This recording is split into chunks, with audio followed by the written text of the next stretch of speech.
종려나무와 백향목 같은 성도라고 하는 제목으로 주제는 이것입니다. 우리 성도의 정체성에 관련된 말씀을 듣도록 하겠습니다. 코로나 바이러스 하나가 전 세계를 여러모로 힘들게 만들었습니다. 적어도 우리나라만큼은 이제 끝나가나 싶었는데 여러분 뉴스 봐서 다 아실 겁니다. 다시금 집단 감염의 징조를 보이고 있습니다. 이미 그 사이비 집단 신천지를 통해서 전국적인 확산을 가져왔는데 이번에는 클럽입니다. 이태원에 있는 나이트 클럽이죠. 여러분 그곳이 어떤 곳인지 아십니까? 뉴스에는 그냥 클럽이라고 나오지만 동성애자들이 모이는 클럽이라고 합니다. 전국에 사는 신천지가 대구에 모인 것처럼 동성애자들이 다 주말만 되면 연휴만 되면 그 동성애들 하기 위해서 이태원에 모인 것입니다. 근 2,000명이 다녀갔다고 해서 시에서 연락을 하는데 한 500명 전화 받고 나머지는 전화를 받지 않는다고 합니다. 왜 안 받을까요?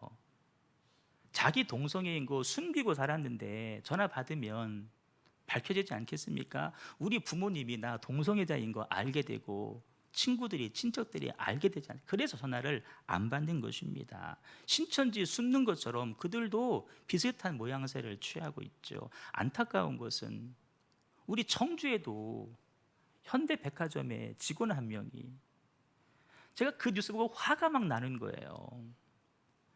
지난주 끝나갈 것 같아서 진짜 몇 분들이 교회에 더 예배로 나오셨는데 야 이거 또 못 나오는 분들 계시겠구나. 아니나 다를까 물론 오늘 어버이 줄 껴서 가신 분도 계시지만 몇 분들이 그 뉴스 보고 아마 못 나온 분들도 계십니다. 여러분 백화점 1층에서 화장품을 파는 남자랍니다. 제가 백화점을 다니는 사람은 아니지만 주로 백화점 1층이 가장 비싼 화장품, 명품 모여 있습니다. 근데 제 상식으로는 화장품을 판다 하면 여성이 팔 것 같은데 남자가 판답니다. 그 외모를 제가 보진 않았지만 가히 어떤 모습일까라는 상상은 대충은 되어져 갑니다. 아니 목사님이 왜 이렇게 혐오 발언을 하시고 차별 발언을 하시나 생각할지 모르지만 네이버나 다음 같은 포털 사이트에서 처음 이 기사를 소개하면서 동성애자 게이들이 모이는 클럽이라고 소개를 했습니다. 수많은 사람들이 벌떼처럼 달려들어서 왜 성소수자 차별하냐고 해서 게이라는 말은 쏙 빼버렸습니다. 그냥 나이트 클럽이라고 소개를 하고 있습니다. 우리가 처한 현실이 어떠한지를 제가 지금 말씀을 드리는 것입니다. 우리가 모르는 세계가 여러분 있다는 겁니다. 제가 그래도 목회자니까 지금은 이런 말씀을 드리지만 앞으로 여러분 국회에서 차별금지법이라는 그 법안이 통과되면 저는 이런 말 이제 못합니다. 아니 말을 하려면 수백만 원의 벌금을 내야 되고 계속 그러면 저는 감옥에 가게 될 것입니다. 우리 믿는 성도들이 우리 사는 현실을 직시하고 기도해야 된다는 것을 지금 말씀드리는 겁니다. 180석이라고 하는 여당이 거대 여당이 공룡 여당이 되어버렸습니다. 그들 자체만으로도 이 법안을 통과시킬 수 있는데 제가 개개인은 다 모르겠지만 대부분이 그 차별금지법을 지지하는 사람들입니다. 정치적인 성향을 떠나서 우리가 반기독교적인 정책을 펴는 일들에 대해서는 분명히 우리가 반대를 하셔야 됩니다. 5월달 가정의 달 우리가 자녀를 위해서 기도하고 염려하지만 우리 자녀들을 잘 길러갈 수 있는 그런 상황이 못 되어가고 있다는 것입니다. 만만하지가 않습니다. 코로나로 인해서 특별히 자영업 하시는 분들 어려움 겪습니다. 사업하시는 분들도 마찬가지고 직장인들도 마찬가지입니다. 제가 주중에 한 가정을 신방을 했습니다. 계속 코로나 때문에 못 갔는데 이제 좀 끝날 것 같아서 갔는데 남편이 외국계 회사를 다닙니다. 직원의 절반을 해고시켰습니다. 남아있는 직원들도 임금이 대폭 삭감이 됐다는 것입니다. 더 큰 문제는 앞으로 어떻게 전개될 것인지 우리 중에 아는 사람이 하나도 없다는 것이죠. 예수님 이 땅에 오심을 기점으로 해서 인류가 BC, AD로 이렇게 나누어졌는데 코로나 전과 후로 나뉘어진다. 근데 예수님 오시고 난 다음에는 분명한 특성이 있습니다.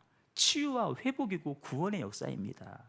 그런데 이 코로나 이후로는 어떻게 전개될지 아무도 예측을 할 수가 없습니다. 그런 상황을 우리가 살아가야 되고, 우리 거기에 하나 더해서 앞으로 이런 상황 가운데서 내 신앙, 내 믿음을 내가 어떻게 지켜가야 될 것인가. 여러분, 성경은 하나님의 말씀이고, 하나님의 말씀은 말씀 그대로 다 이루어지는 줄로 믿습니다. 지금 다 이루어지고 계시록의 말씀만 이루어지면 언약의 성취가 되는데, 여러분, 그때는 엄청난 환난과 엄청난 핍박의 때라고 분명히 말씀하고 계십니다. 그 상황 속에서 내가 내 믿음을 지켜갈 수 있을까라고 질문할 때 우리가 나는 그렇습니다라고 자신 있게 말할 사람이 과연 몇이나 될까? 제가 보는 기독교 잡지가 있습니다. 목회와 신학이라고 하는 잡지인데 거기서 여론조사를 소개를 했습니다. 감사하게 절반 정도는 이렇게 답을 했습니다. 아마 기성세대였을 겁니다. 그래도 교회에 모여서 공예배를 드리는 것이 맞다. 어쩔 수 없이 집에서 인터넷, 유튜브로 예배했지만 너무 답답하고 힘들었다. 절반 정도가 그렇게 대답을 했습니다. 그런데 연령대가 낮아질수록, 젊은 세대로 갈수록 무려 3분의 1입니다. 괜찮다. 나 집에서 유튜브로 예배하고 인터넷으로 예배해도 나쁘지 않았다. 앞으로도 그렇게 할 것이고, 뭐 필요하면 교회 가겠지만 굳이 교회 갈 필요가 있겠느냐. 무려 3분의 1 답을 했습니다. 여러분, 예수님께서 말씀하시기를 모든 예배하는 자는 영으로 예배할지니 신령과 진정으로 예배하라고 했습니다. 그런데 내가 집에서 신령과 진정으로 예배가 정말 가능할까? 저부터가 못합니다. 주님이 정하신 기준에 우리가 따라갈 수가, 가뜩이나 따라가지 못하는데 더 따라가지 못하는 상황들, 그런 상황 속에서 우리는 뭐 해야 돼요? 내 신앙 지켜가야 되고, 더 나아가서 내게 허락한 자녀들 믿음으로 길러야 됩니다. 가능할까요? 쉽지 않을 것입니다. 그러니까 우리 성도들은 이 어려운 상황에 더해서 신앙생활까지 잘 해야 되는 막중한 부담도 함께 가지고 있는 것입니다. 이런 상황일수록 우리가 한 번 더 질문하고 한 번 더 점검하고 답을 분명히 해야 될 내용이 있습니다. 그게 뭐냐? 신앙의 정체성입니다. 좀 어려워 보이나요? 이런 얘기입니다. 나는 앞으로 어떻게 살아가야 될 사람인가? 나는 예수님의 피값으로 구원받은 하나님의 자녀로서 내게 주어진 삶의 현실을 내가 어떤 태도, 어떤 모습으로 살아갈 것인가? 주가 나에게 기대하시는 원래의 삶의 모습은 어떤 모습일까? 그것을 신앙의 정체성이라고 이야기를 합니다. 그것을 분명히 하고 확립시켜야 됩니다. 그래야 어려운 시기를 이겨갈 수가 있다는 것입니다. 오늘 말씀은 그 신앙의 정체성에 대해서 아주 잘 말씀해 주고 있습니다. 지난주 설교 가운데에도 제가 오늘 이 본문을 인용했는데 우리 12절 말씀 크게 있습니다. 시작. 의인은 종려나무같이 번성하며 레바논의 백향목같이 성장하리로다. 아멘. 여러분, 종려나무처럼 번성, 백향목같이 성장, 이것이 하나님의 약속이고, 이것이 우리가 누릴 복이고, 이것이 우리가 지켜내야 될 신앙의 정체성인 줄로 믿습니다. 이거 분명히 해야 돼요. 그럼 내가 어떻게 하면 이 일을 이루어낼 수 있을까를 묻고 성경에서 말씀하시는 그 답을 우리가 찾아내셔야 됩니다. 먼저는 종려나무 같이 번성한다라고 이야기를 했습니다. 여러분, 종려나무가 어떤 나무인지 잘 아실 겁니다. 혹시 제가 모르는 분들을 위해서 사진을 한번 준비해 봤는데 바로 이렇게 생긴 나무가 종려나무입니다. 조금 더 이 나무를 설명드리자면 이스라엘에서 아주 오래된 과실나무 중에 하나입니다. 과실을 맺는 나무입니다. 어디에 서식하느냐? 이스라엘의 최남단 지역에서 서식하는 나무입니다. 여러분, 이스라엘은 아시다시피 더운 중동 국가입니다. 그 중에서도 저 아래 남쪽이다. 어디와 가깝냐면은 아프리카 대륙과 가깝다는 겁니다. 무슨 말씀입니까? 이스라엘은 비가 서쪽 지중해에서부터 비가 오는데 그나마 조금 그 비와 해당 사항 없다는 겁니다. 아래 남쪽 아프리카에서 뜨거운 그 열기, 바람이 불어와서 숨이 턱턱 막히는 그런 곳에서 저 울창한 나무가 성장하고 있다는 것입니다. 그게 다가 아닙니다. 저 나무를 도끼로 베었습니다. 남아있는 밑둥, 구루터기라고 하잖아요. 그 구루터기를 불에 태웁니다. 그럼에도 불구하고 시간 지나면 다시 싹이 나고 다시 가지가 돋는 강한 생명력을 가진 나무가 저 종려나무입니다. 학자들은 식물이건 동물이건 어떤 종 이름을 붙이지 않습니까? 학명을 붙이는데 이 종려나무의 학명은 피닉스 닥티리페라입니다. 뜻은 불사조, 죽지 않는 그런 나무라는 것입니다.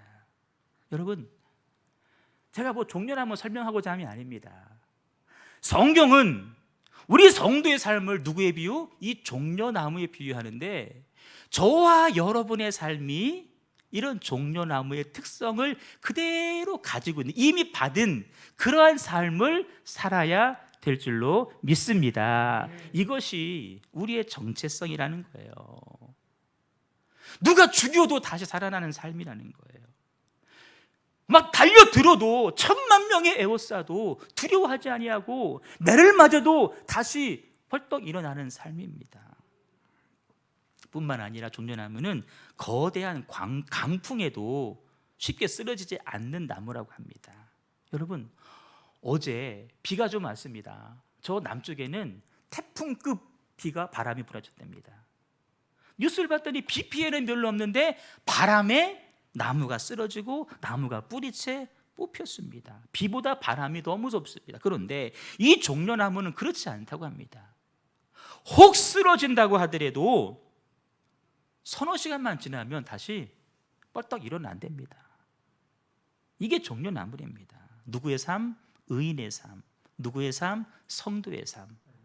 바로 저와 여러분의 삶이 원래 이렇게 되도록 하나님이 설계하셨고 그렇게 우리를 이 땅에 보내신 줄로 믿습니다. 찌는 듯한 사막의 폭염 속에서도 죽지 않고 나무를 베어내고 구루터기를 태워도 다시 살아나는 나무. 그 어떤 거센 바람에도 불구하고 꼿꼿하게 그 자리를 지키는 삶. 행여 넘어졌다 해도 다시 일어나는 모습, 죽지 않는 모습. 6번 넘어져도 7번 일어나는 종려나무의 모습, 저와 여러분의 모습이 될 수 있기를 주님의 이름으로 축복합니다. 그런 의미에서 예수님께서 십자가를 지시기 위해서 예루살렘에 입성하시는데 사람들이 뭐를 흔들었습니까? 종려나무 가지를 흔들었습니다. 그 많은 나무 중에 종려나무가 왜 그랬을까요? 예수님 십자가 달려 돌아가시지만 하나님이 그를 그냥 내버려 두지 않으시겠다. 세상의 권력은 그를 죽였다 할지라도 다시 살아날 것이다. 예수님만 아니 저와 여러분의 삶도 그렇게 될 줄로 믿습니다. 여러분, 성경이 우리를 종려나무에 비유하는 것은 더 깊은 의미를 하나 더 가지고 있습니다. 이렇게 말씀합니다. 의인은 종려나무 같이 번성한다고 했습니다. 번성. 번성이라고 하는 말의 뜻이 뭔지를 한번 볼 텐데 제가 사진 하나 더 보내드릴게요. 자, 놀라셔야 됩니다. 별로 안 놀라시네요. 저 노란 게, 노르스름한 게 종려나무 한 나무 하나에 달려있는 열매입니다. 열매. 저렇게나 많은 열매가 맺혀 있어요. 종려나무처럼 번성한다는 말은 저렇게나 많은 열매가 맺힌다는 것입니다. 믿는 자의 삶이 이렇다라는 거예요. 어떤 나무는요, 너무 열매가 많아서 가지가 부러질 정도로 많은 열매가 맺힙니다. 누구의 삶? 성도의 삶이 그렇다는 거예요. 근데 여러분, 가지 많은 나무 뭐 바람 잘 날 없어요. 열매만 많았지 속에 뭐 양분이 없으면 별로잖아요. 그런데 저 열매마다 양분으로 꽉 차 있다라는 거예요. 꽉 차 있더라. 생김새가 꼭 대추처럼 생겼습니다. 대추 야자나무라고 별명하는데, 이스라엘 사람들은 아이가 태어나면 이름을 지어주는데 이런 이름을 짓는다고 합니다. 타마르라고 하는 이름을 지어줍니다. 타마르. 우리 성경에는 다말입니다. 다말. 많이 들어보셨을 거예요. 야곱의 아들 중에 유다의 며느리 이름이 다말입니다. 다윗도 딸아이의 이름을 타마르로 지었고, 다윗의 아들 압살롬도 딸아이의 이름을 타마르라고 지었습니다. 다말, 무슨 뜻일까요? 너의 삶 가운데 많은 열매, 알이 꽉 찬 열매를 맺길 원한다. 아버지의 마음을 담아서 이름을 그렇게 지었습니다. 우연인지 모르죠. 미신이니까 여러분 앞으로는 안 했으면 좋겠는데, 우리 한국에서 결혼을 하면 이렇게 패백을 하잖아요. 인사하고 나면은 신부 치마에 이렇게 던집니다. 뭐를 던져요? 대추를 던져요. 무슨 말이에요? 자녀 많이 낳아라. 여러분, 미신입니다. 인간의 생, 사, 화, 복, 입, 신, 양, 명, 천지를 지으신, 나를 지으신 하나님이 주관하시는 줄로 믿습니다. 대추 던져도 아니에요. 근데 우연인지 모르지만 어쨌든 간에 그렇게 이야기를 했습니다. 여러분, 한 치 앞도 내다볼 수 없는 상황 속에서 결코 꺾이거나 흔들리지 아니하면서도 많은 열매를 맺고 열매마다 양분이 꽉 찬 열매를 맺기 원하신다면 우리와 함께 하시는 주님과 거하시기를 주님의 이름으로 축복합니다. 그것이 주님의 기대고 우리가 기억해야 될 정체성인데, 이를 다윗은 이렇게 이야기를 했습니다. 시편 말씀 있습니다. 시작. 그는 시냇가에 심은 나무가 철을 따라 열매를 맺으며 그 잎사귀가 마르지 아니함 같으니 그가 하는 모든 일이 다 형통하리로다. 아멘. 자, 두 번째 성도의 삶은 지난주 말씀드린 백향목과 같이 성장하는 삶이 하나님의 약속이고 우리가 누려야 될 신앙의 정체성입니다. 종려나무 말씀드렸죠. 남쪽의 종려나무가 저 남쪽에 사막에 자란다고 한다면, 이 백향목은 저 위쪽 북쪽 만년설이 뒤덮인 그 높은 산 위에서 자라는 나무입니다. 1000년 이상 나무가 살고 탁월한 향기가 있어서 곤충이나 병충해가 접근할 수 없다. 그러니까 사단과 악한 영들이 건드리지도 못한다. 나무를 베어도 그 향기가 100년 이상 가는 삶이다. 그러니까 그리스도의 향기를 바라는 삶이다. 그 줄기에서 진액이 나오는데 우리 인간의 상처 치료제에 탁월하다. 수많은 영혼들의 상처와 아픔들을 치유하는 사람이다. 외부의 어떤 추위나 공격에도 능히 이길 수 있는 강한 생명력을 가진 존재가 바로 저 종려나무입니다. 따릅니다. 생명력. 향기를 넘어서서 생명력.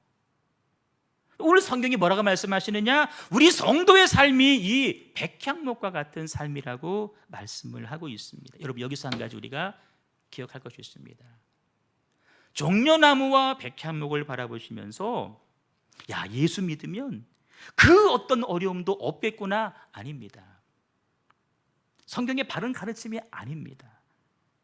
종려나무, 저 뜨거운 중동의 사막에서 자랍니다. 백향목, 저 위쪽 만년설 1000m 이상 되는 고지에서 그 눈 속에서 자라고 있습니다. 뜨거운 더위, 차가운 그 고난 가운데에서도 견고하게 자라가고 있다는 것입니다. 믿는 성도의 삶, 어려움이 없다? 아닙니다. 고난 없다? 아닙니다. 환난 없다? 아닙니다. 고난과 환난과 시험이 있다 할지라도 그 가운데에서도 어떻게 종려나무와 같이 백향목 같이 잘 자라고 잘 결실하는 삶이 바로 우리 성도의 삶인 줄로 믿습니다.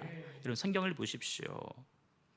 억울한 종살이와 감옥살이 했던 요셉의 모습을 한번 기억해 보십시오. 왕으로 내정되었지만 10년 넘게 광야에서 방황해야 했던 다윗의 삶을 한번 기억해 보십시오. 믿는 성도 역시 때로는 죽음의 골짜기와 사막의 골짜기를 지날 수밖에 없다는 것입니다. 그런데 뭐가 다를까? 우리 하나님을 믿는 자녀들은, 하나님의 성도들은 그 고통과 어려움의 순간 가운데에도 그들을 홀로 버리지 아니하시고 언제나 거기서 그들과 함께 주시는 하나님의 동행하심의 복을 누리게 될 줄로 믿습니다. 여러분, 우리도 마찬가지입니다. 눈물의 골짜기, 슬픔의 골짜기 건널 때가 있습니다. 하지만 주가 우리와 함께 하시기 때문에 우리는 종려나무같이 백향목같이 능히 이겨내게 될 줄로 믿습니다. 이건 여러분 저의 약속이 아닙니다. 이거는 성경의 약속입니다. 하나님의 약속입니다. 이 약속을 우리가 뭐 해야 되느냐?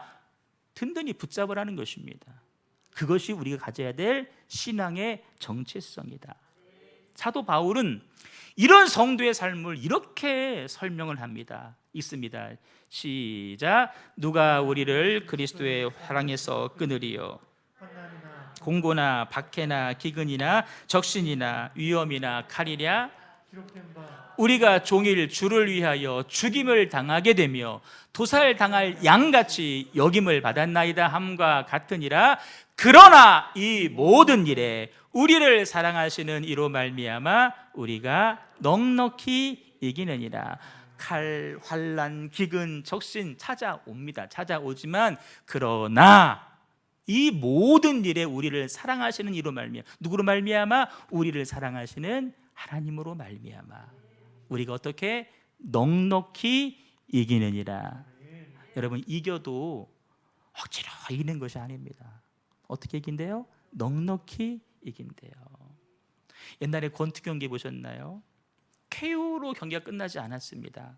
심판이 판정을 해야 돼요. 링 중앙에 섰습니다. 심판이 양 선수의 손을 딱 붙잡고 서 있습니다. 손이 올라가면 그 사람이 이긴 것입니다. 얼마나 긴장되겠습니까? 이 땅의 삶을 살고 내가 이겼나 졌나 모르면 얼마나 답답하겠습니까? 그러나 어떻게 이긴다? 넉넉히 이기느니라. 이런 넉넉히 이기는 삶 날마다 살아가실 수 있기를 주님의 이름으로 축복합니다. 근데 오늘날 많은 성도들이 만사 형통을 기대하긴 하지만 하나님 앞에 이런 어려운 현실들을 이겨내려고 하지를 않습니다. 어려움이 있습니다, 여러분. 고난이 있습니다. 당장 우리가 지금 겪고 있습니다. 코로나 그 이후 어떤 어려움 올지 우리는 알 수가 없습니다. 한치 앞도 내다볼 수가 없습니다. 하지만 우리는 그 어려움마저도 주와 함께함으로 넉넉히 반드시 이기게 될 줄로 믿습니다. 자, 우리를 백향목에 비유했다. 이런 의미가 있습니다. 성장한다라고 이야기하는데 성장이 뭐를 말할까? 도대체 뭐가 성장일까? 특징 이미 말씀드렸습니다. 만년설 덮인 산맥에 1000m 이상 되는 고지에서 삽니다. 여러분, 그냥 맨산 1000m만 해도 엄청 추운데 만년설로 뒤덮인 산에 1000m 이상 되는 고지에 산다. 얼마나 춥겠습니까? 그 가운데에서도 이 자라는 키 좀 보세요. 높이가 40m 이상 자라고 그 둘레가 2m가량 성장을 한다고 합니다. 그래서 솔로몬이 예루살렘 성전을 지을 때 그 들보를 백향목으로 지었다라고 성경에 말씀을 하실 정도로 백향목은 잘 성장하는 나무입니다. 여러분, 레바논의 백향목같이 성장한다. 무슨 말일까? 빠르게 성장한다? 우리 애들 키울 때 좀 빨리 컸으면 좋겠다. 빨리 컸으면 좋겠다. 여러분, 빨리 큰 것이 좋은 것이 아닙니다. 곧게 성장하는 것이 중요합니다. 곧이면서도 높게 성장하는 것이 성경이 말씀하시는 성장입니다. 여러분, 그 이태원에 가서 그 춤췄던 그 젊은 아이들, 20대 초반 아이들입니다. 동성애가 뭔지, 어떤 결과를 가져오는지 모르는 아이들입니다.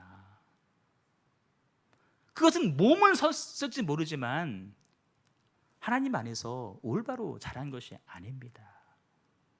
빠르게 성장한 것이 아니죠. 그건 아무런 의미가 없는 것입니다.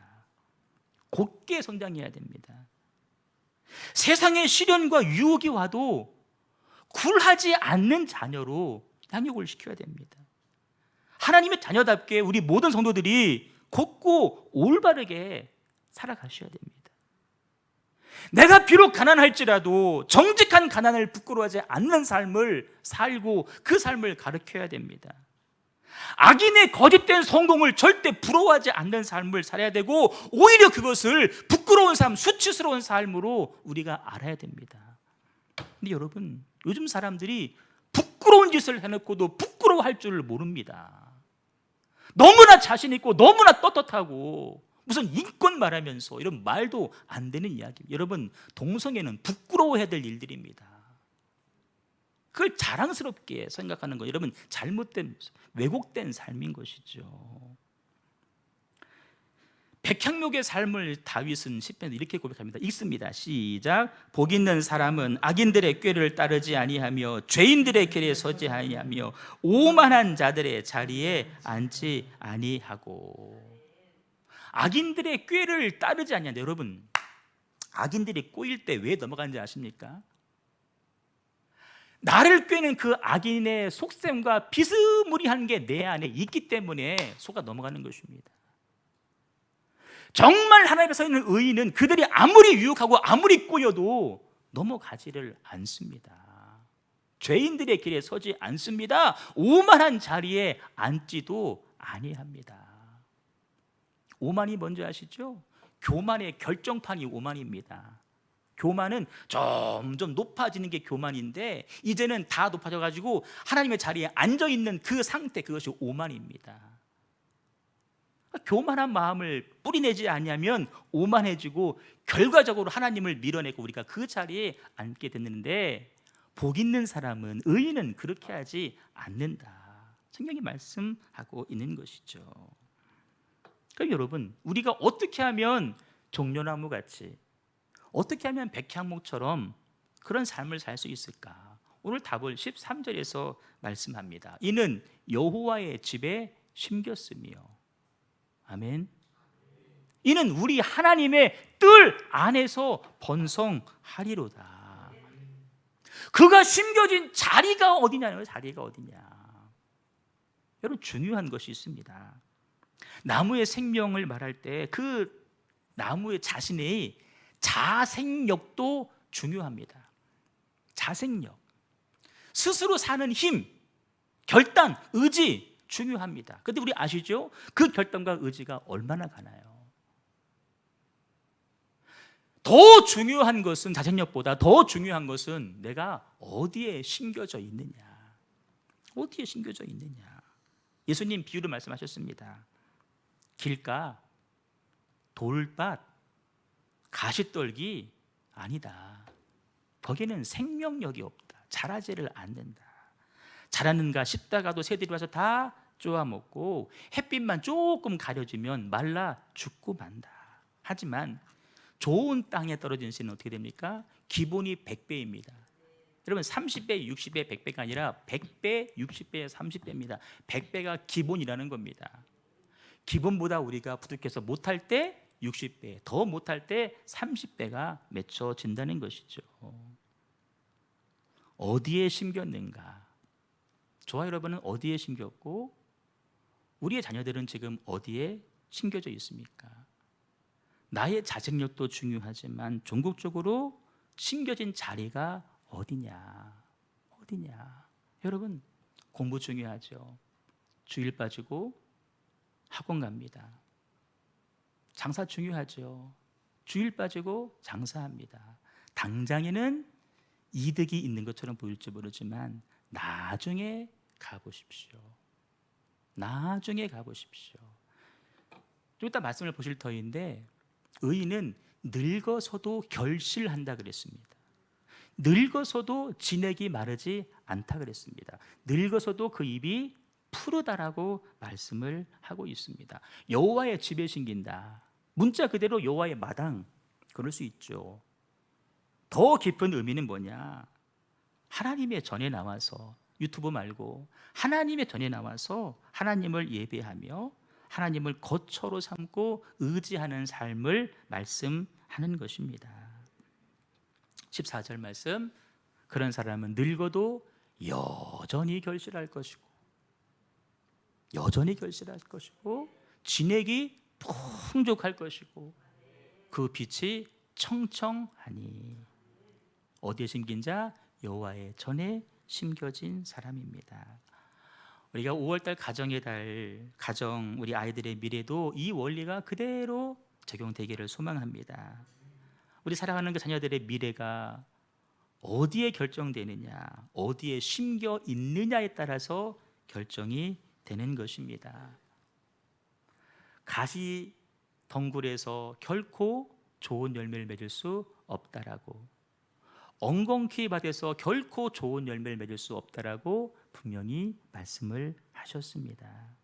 우리 기도하셔야 됩니다. 우리 자녀가, 우리 가정이 세상에 그릇된 가치 위에 심겨지는 것이 아니라 여호와의 전에서, 예배에서 말씀으로 심겨지게 하시고 교회의 뿌리가 진리 위에 온전히 심겨지게 하여 주옵소서. 우리 영혼이 메마른 광야에 있다 할지라도 종려나무처럼 거친 눈보라 속에서도 백향모로 살아남기 위해서 여호와의 집에 심겨지는 저와 여러분 되시기를 주님의 이름으로 축복합니다. 예수님 말씀 있습니다. 시작. 내 안에 거하라, 나도 너희 안에 거하리라. 가지가 포도나무에 붙어있지 아니하면 스스로 열매를 맺을 수 없음같이 너희도 내 안에 있지 아니하면 그러하리라. 나는 포도나무요 너희는 가지라. 그가 내 안에, 내가 그 안에 거하며 사람이 열매를 많이 맺나니 나를 떠나서는 너희가 아무것도 할 수 없습니다. 하나님 떠나면 nothing, 아무것도 할 수 없습니다. 하나님 안에 거해야 됩니다. 더 나가서 하나님 안에 깊이 뿌리를 내리셔야 됩니다.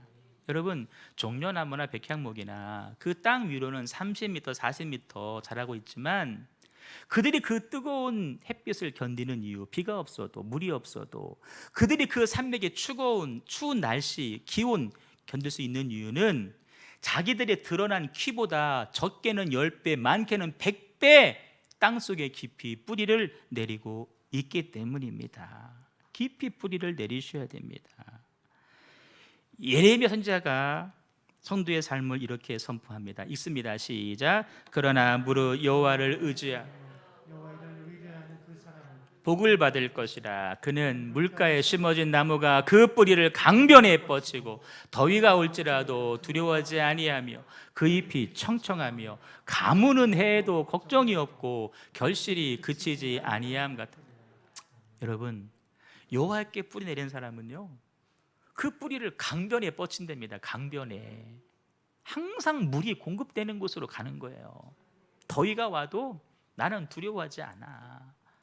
그 잎이 청청하답니다. 청청하답니다. 가무는 해도 걱정이 없답니다. 결실이 그치지 않다라고 말씀하고 있습니다.